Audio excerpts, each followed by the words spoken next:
Okay, today's tomorrow. What I mean by that is yesterday was yesterday, and when I was talking to y'all yesterday, it was today. But now, today's tomorrow because it's the day after the day that I was talking to you last. So, I hope that made sense, because I can tell you the difference. The difference was yesterday, there was a lot of sunlight, and today, not so much.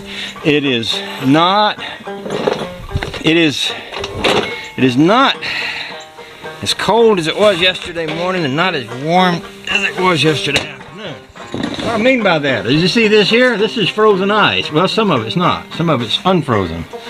But it's just at that stage where there's a few things that are no longer frozen. So it's not quite as, what am I trying to say? Not quite as cold as it was yesterday, but not quite as warm either. So anyway, I don't even know why I got into all that, but somehow I did. Once you're into something like that, it's hard to get out of it gracefully. So I'm just going to change the subject and talk about what I originally came here to talk about in the first place. I am running a wire. If you look right there, you can see the wire from the front of the car to the back for the purpose of taking a wire to this fuel pump, and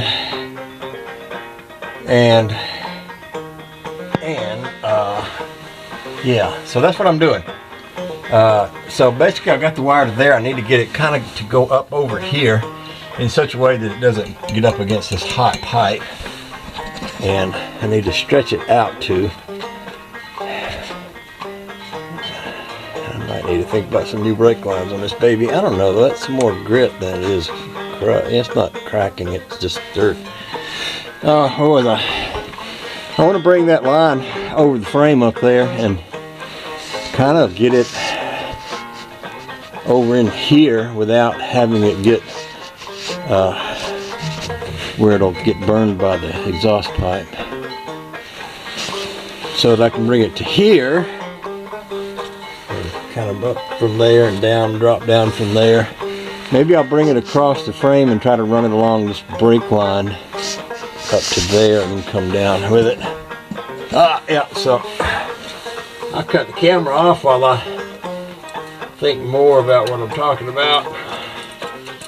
And as soon as I get that wire ran, it's just a matter of hooking one end of it to the battery, putting the toggle switch in the line.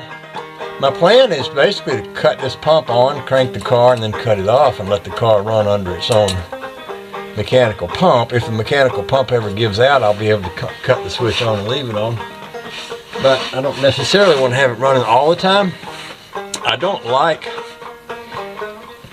always like an electric fuel pump on a car, because if you crash and that pump keeps running, that can make a really big fire, and that can be a bad thing. So I kind of like the idea of cutting it on while I'm in control with it, get it running, and then cutting it off. So, okay, so I'll stop talking. We'll roll out of here and throw that line up over the top of that frame and take it from there, I guess.